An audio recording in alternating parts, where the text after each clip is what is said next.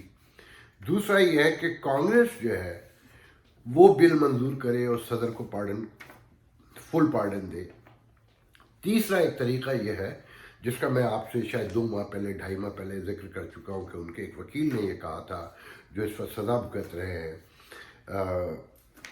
کسی ٹیکس کے کیس میں ڈونلڈ ٹرمپ کے، مجھے ان وکیل کا اس وقت نام یاد نہیں آ رہا مگر میں نے آپ کو کوٹ کیا تھا پہلے کہ عین ممکن ہے کہ آخری لمحات میں صدر ٹرمپ خود ریزائن کریں، مارک پینس جو وائس پریزیڈنٹ ہیں ان کو صدارت کا عہدہ دیں، اور مارک پینس بطور صدر جانے سے پہلے 20 جنوری سے پہلے ڈونلڈ ٹرمپ کو فل پارڈن دے دیں۔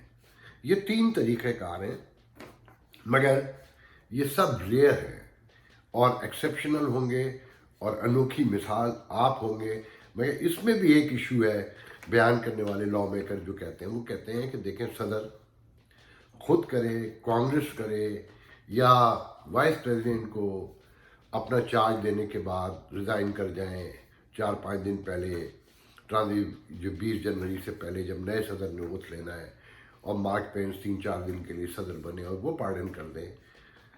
مگر یہاں مسئلہ یہ ہے کہ وہ فیڈرل چارجز معاف کر سکتے ہیں ٹوٹل، مگر جو صوبوں میں ریاستوں میں ہیں مقدمات وہ معاف نہیں کر سکتے، وہ ان کے دائرے اختیار میں فیڈرل گورنمنٹ کے نہیں آتا۔ مثال کے طور پہ ڈونلڈ ٹرمپ میں جو بیشتر مقدمات ہیں وہ نیو یارک اسٹیٹ میں ہیں یا کچھ نیو جرسی میں ہے ٹیکس کے حوالے سے، اور جو بھی دوسرے ہیں تو وہ گورنر معاف کر سکتا ہے۔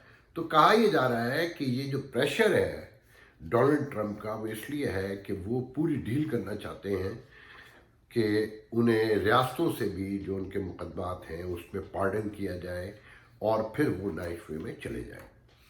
اب سچ جھوٹ تو اللہ بہتر جانتا ہے، مگر یہ سب گفتگو ہے اور یہ اسی طریقے سے اس وقت یہاں پر جاری ہے۔ آنے والے دنوں میں کیا ہوگا، روز ایک نئی کہانی آتی ہے کہ کبھی ریپبلکن خاموشی اختیار کر لیتے ہیں، ایسا لگتا ہے کہ انہوں نے چھوڑ دیا ڈونلڈ ٹرمپ کو، مگر اچانک کھڑے ہو جاتے ہیں کہ ان کا ووٹ کا نمبر دیکھ کے ڈر جاتے ہیں کہ وہ اگلے 4 سال سب کو خراب کریں گے کیونکہ ووٹر بہرحال ان کے ساتھ ہے۔ آئیے اب میں پاکستان کی طرف آتا ہوں۔ دیکھیں 2-3 خبریں بڑی امپورٹنٹ ہیں میرے نزدیک۔ کل سپریم کورٹ میں ایک ریٹائر آرمی افسر جو سپرڈینٹ آرمی کہلاتے ہیں، مجھے نہیں پتا، جتنی خبر تھی میں نے وہ دیکھی، گل زمان، ان کے پینشن کا کیس تھا کہ جس سے 5-5.5 ہزار روپے ریکوری کے نام پر کاٹے جاتے ہیں۔ تو گل زمان نے وہاں کہا کہ اس ملک میں انصاف بکتا ہے، یہاں عام انسانوں کو بھیڑ بکریوں کی طرح استعمال کیا جاتا ہے اور قانون انصاف امیر لوگوں کے لیے ہے۔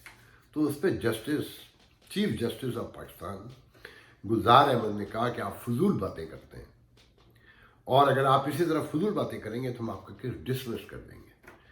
سب سے پہلے تو ذہن میں رکھیں یہ جو گل زمان ہے ان کی عمر 87 ایئر ہے، بزرگ ترین شخصیت ہے۔